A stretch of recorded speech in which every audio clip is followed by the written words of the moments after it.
पौराणिक कथा के अनुसार एक बार की बात है, किसी नगर में एक राजा ने एक मंदिर बनवाया जिसमें श्री कृष्ण की एक मूर्ति भी रखवाई, लेकिन उसकी कभी पूजा नहीं की।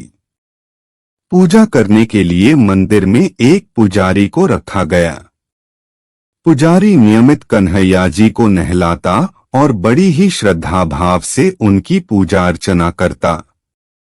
राजा भी रोज कान्हा जी के लिए एक फूलों की माला भेज देता था और जब वह दर्शन करने आता तो पुजारी उस माला को उतारकर राजा को पहना देता।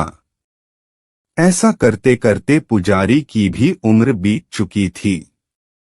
एक दिन किसी वजह से राजा नहीं आ सका तो उसने एक सेवक के हाथ मंदिर में माला पहुंचा दी और कहलवा दिया कि आज वह मंदिर नहीं आएगा, इसलिए पुजारी उसका इंतजार ना करें। इतना कहकर सेवक चला गया। पुजारी ने हमेशा की तरह कन्हैया जी को माला पहना दी।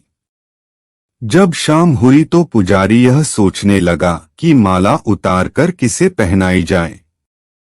उसने सोचा क्यों न ये माला आज मैं ही पहन लूं। वैसे भी मेरी उम्र हो चली है, जीवन का क्या पता कब खत्म हो जाए। इतना सोचकर पुजारी ने माला उतारकर अपने गले में डाल ली, लेकिन इतने में ही सेवक आ गया और उसने बताया कि राजा की सवारी मंदिर में पहुंचने वाली है। राजा की सवारी आने की बात जब पुजारी ने सुनी तो वह डर गया। उसने सोचा कि अगर राजा ने उसे देख लिया तो वह तो मरवा ही डालेंगे। आनन फानन में पुजारी ने माला उतारकर वापस कन्हैया जी को पहना दी। जैसे ही राजा अंदर आया तो हमेशा की ही तरह पुजारी ने माला कान्हा जी के गले से उतारकर राजा को पहना दी।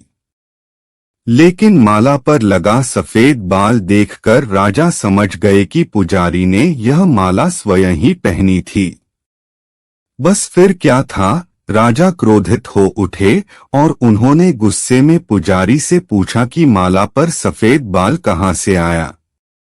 तब राजा की बात सुनकर पुजारी डर गया और बोल पड़ा, ये तो कन्हैया जी का है। अब तो राजा और भी क्रोधित हो गए, क्योंकि कान्हा तो भगवान हैं और उनके बाल सफेद कैसे हो सकते हैं। इसीलिए राजा ने फरमान सुना डाला कि कल श्रृंगार के समय राजा खुद आएंगे और देखेंगे सच में ही कान्हा जी का सफेद बाल है या पुजारी झूठ बोल रहा है। उन्होंने कहा कि अगर पुजारी ने झूठ बोला होगा तो उसे फांसी दे दी जाएगी। राजा का फरमान सुनकर पुजारी का बुरा हाल हो गया। उसने सोचा अब क्या करें, कहां जाएं? अब तो उसका मरना तय है। तब रोते रोते वह भगवान की शरण में पहुंचा और उनसे कहा कि हे केशव, मुझसे झूठ बोलने का अपराध तो हुआ है, लेकिन हो सके तो मुझे क्षमा कर दें और राजा से रक्षा करें। पुजारी ने कहा कि हे माधव, आपकी सेवा करते करते मैं वृद्ध हो चुका हूँ। अब आप मुझे माफ कर दीजिए, ऐसी गलती दोबारा नहीं होगी। यही कहते कहते पुजारी की न जाने कब आंख लग गई और उसकी आंख तब खुली जब सुबह हो चुकी थी। उधर सुबह होते ही राजा भी आ गया और कहने लगा, आज कान्हा जी का श्रृंगार वह खुद करेगा। ऐसा कहकर जैसे ही राजा ने कान्हा जी का मुकुट उतारा तो देखा कि श्री कृष्ण के तो सारे बाल ही सफेद हैं। लेकिन राजा को फिर भी यकीन नहीं हुआ। उसे लगा कि फांसी के डर से पुजारी ने ही बालों को रंग दिया होगा। राजा ने सोचा कि क्यों न कन्हैया जी का एक बाल तोड़कर देखा जाए। इसके बाद राजा ने कान्हा जी का एक बाल तोड़ लिया। लेकिन जैसे ही बाल टूटा, कन्हैया के सिर से खून की धारा बहने लगी। यह देखकर राजा भगवान के चरणों में गिरकर माफी मांगने लगा। तभी श्री कृष्ण की मूर्ति से आवाज आई, हे राजन, तुमने मुझे केवल मूर्ति मात्र ही समझा, इसलिए आज से मैं तुम्हारे लिए केवल मूर्ति मात्र ही रहूंगा।